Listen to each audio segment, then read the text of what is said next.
All right, folks, buckle up. We got viral mugshots, karaoke-fueled crime sprees, and a Big Mac record that'll make your arteries hurt just thinking about it.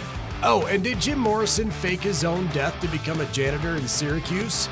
Yeah, we're going there. This is Fireside News. Let's get weird. There are a lot of frustrating things about how we do things in America, but how would you feel if you had a system like this? A driver in Switzerland was fined nearly $110,000 for driving too close to the vehicle in front of him. You probably see people tailgating all the time. I know you've probably tailgated before too. And you might be thinking, okay, that's extreme for a fine, right? But no, reports say the guy was driving 40 feet behind the other vehicle. There's no specific definition for tailgating in Switzerland, but the officers said the offender appeared to be stuck to the other car long enough for it to be reckless.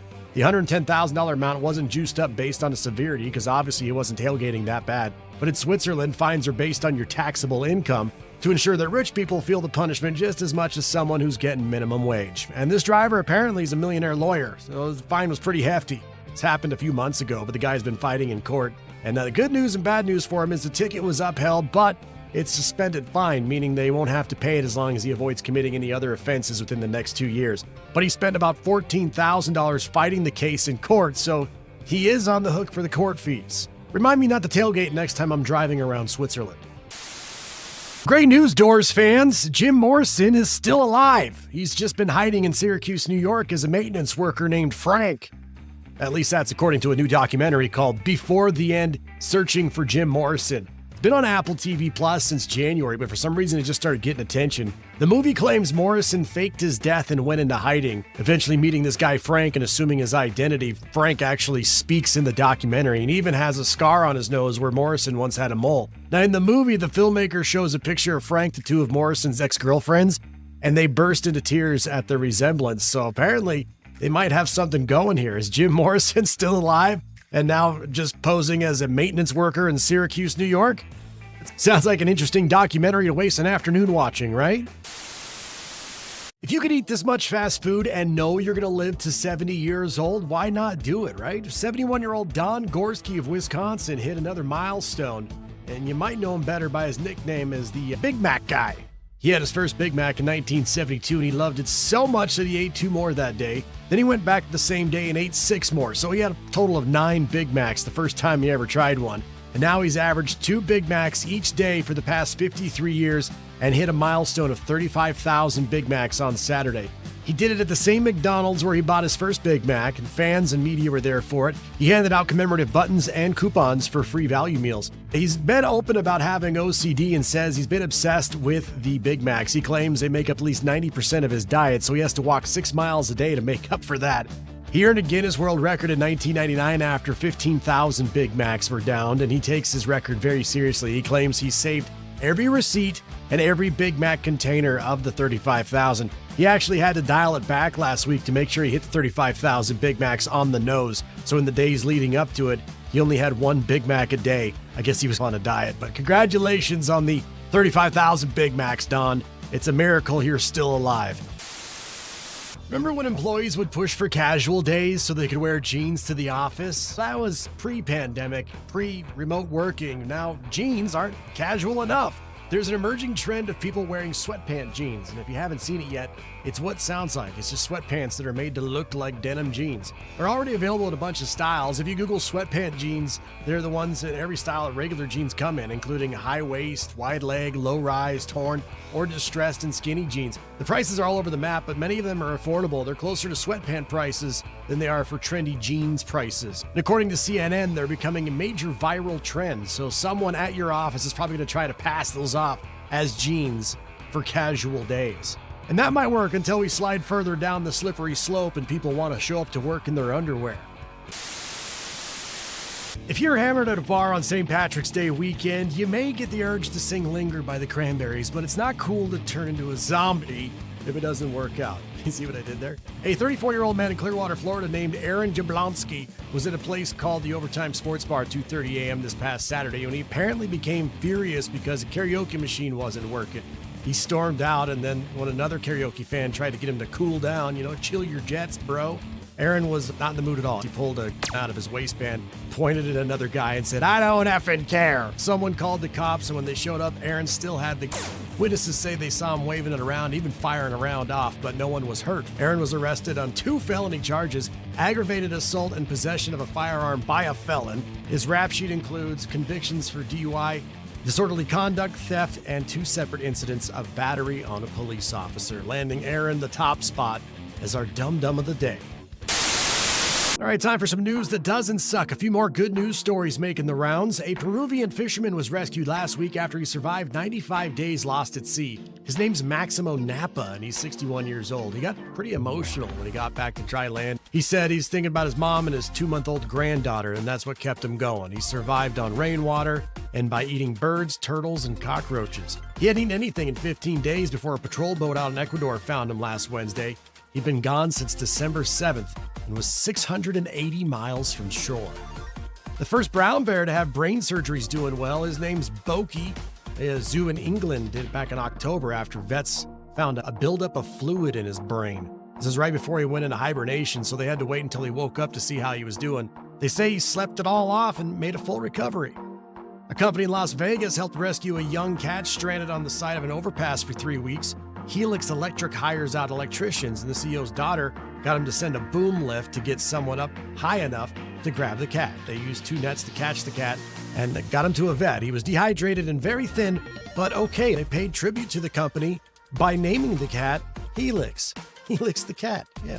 Some news that doesn't suck. Our brother Zakk Wylde revealed an interesting detail about Ozzy Osbourne's final concert on July 5th in Birmingham, England. All the other bands on the bill are going to be playing Black Sabbath songs, according to Zakk. Those include Metallica, Slayer, Pantera, Guns N' Roses, Tool, Hailstorm, Alice in Chains, Lamb of God, Anthrax, Mastodon. All of them playing Black Sabbath songs. Ozzy's reuniting the original members of Sabbath during the show, but they're not doing a full Sabbath set. Ozzy previously said he'll do, quote, little bits and pieces with them. Zakk's actually hoping that the July 5th show will inspire Ozzy to, quote, fire up the machine again and maybe do another tour. You know, it's pretty wild to think that this week marks 5 years. It was 5 years ago the COVID stay-at-home stuff was just starting up. So Google looked back on some of the top searches from that first crazy month. Here's a quick look at what we were Googling in March of 2020. The big thing was face masks. Searches were off the charts. They're hard to come by for a while. A lot of people made their own out of cloth. Everyone was learning how to make sourdough. You remember that? Searches for sourdough bread hit an all-time high in 2020, jumping 150% between March and April. Doubletree cookie was also a top search after Hilton shared the recipe. Virtual museum tours. Parents were already struggling with their kids being at home all day. It was the top trending virtual search that March. We're all binge watching Tiger King. It hit Netflix on March 20th and became a top trending TV show worldwide. Virtual workouts got big. All gyms were closed and some of us wanted to exercise. DIY searches were trending.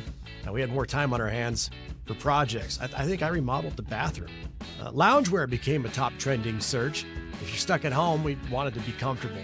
You know, a ton of people bought standing desks. Remember that trend? That was crazy for a while. Searches for hand sanitizer spiked, and there was people out there price gouging. The top 5 at-home searches in 2020 were COVID tests at home, workouts at home, jobs at home, fun things at home, and Harry Potter at home.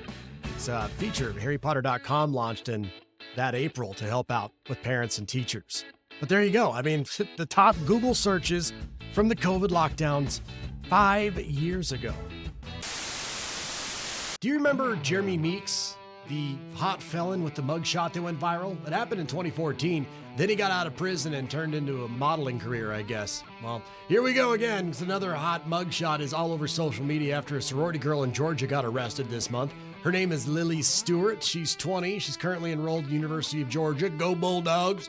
A cop pulled her over on March 8th for driving 79 in a 55. She was zipping along pretty good. And initially, they let her off with a warning, but then they caught her speeding again just a few minutes later. She was going 84 in a 55. Didn't learn her lesson, so instead of a ticket, they locked her ass up. Yeah, her mugshot went viral because it was as good as a photo as you could hope for, really. Guys online started leaving comments, including some pretty creepy ones. So the prosecutor ended up dropping the case over worries about her safety. Yeah, her lawyer told TMZ he's been trying to get the mugshot taken down, but she doesn't seem to be too concerned about it. Last we checked, is still up on her page, and she posted a clip of her favorite funny and unhinged comments people have left.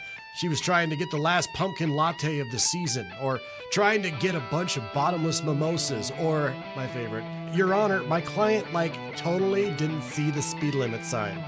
Just because they dropped the charges doesn't mean she got off scot-free. TMZ says she has to do community service and take a defensive driving class. We'll see if she capitalizes on it like Hot Felon did. He has a memoir coming out this year, by the way. It's called Model Citizen. Have you ever wanted a cool arm sleeve tattoo, but you're too anxious about getting pricked with a needle for 10 to 15 hours? Well, this seems like kind of an intriguing and terrifying solution we have here. There's apparently a new trend of people going under general anesthesia while getting tattooed. Pussies. The benefits are pretty obvious, though. You wouldn't have to worry about needles, pain, and boredom while you're asleep, so that's kind of a plus. But there are a few drawbacks. For one, there's, death. At least one person has died while being put under for, I guess they're having a back tattoo or something. There are also a few less severe medical issues that could come up, like infections and allergic reactions. And there's also the cost. If you've ever had an operation or something that requires you to put you under anesthesia, you know that it's way more expensive than the price of, I don't know, a CBD gummy or an edible or something. The tattoo artist says a back tattoo with the anesthesia could cost you between $30,000 to $35,000. That same ink without the anesthesia going to run you about 10 grand. Now, of course, not every tattoo parlor is going to have that option. Most of the artists who are doing it now claim they're using board-certified anesthesiologists within surgery centers, not hole-in-the-wall studios. And the clientele for this are mostly just rich and famous people with elaborate requests, not, Billy who's riding up on his hog to get a I Heart Mom tattoo on his shoulder or that tramp stamp you've been looking at for your back. The season finale of Severance has hit Max, and if you haven't watched, it's about a brain implant that severs your work life from your personal life, so you don't remember working. Pretty sweet, huh? You just fast forward to the end of the day and you go home. But the trade-offs are that you lose 8 hours of your day, literally. Someone polled 2,000 Americans and asked, if the technology existed for real, would you get severed? 64% say no. Another 10% say probably not. But that leaves 1 in 4 people who are thinking about it, right? 10% said they probably would. 4% said definitely. Another 12% said they're not sure. Now, young people are a lot more likely, I guess, to think that it's a good idea. Young people are more likely to think it's a good idea, but I bet you 100% of the people who do it have not watched the show. Hey adventurers, do you love the outdoors? Love staying up to date on the latest news and viral trends? Then you're in the right place. On this channel, we bring you daily trending news, wild stories, and everything you need to stay in the know. So if you're all about adventure, laughs, or staying up to date, hit the subscribe button, join the crew, and let's make every day an adventure.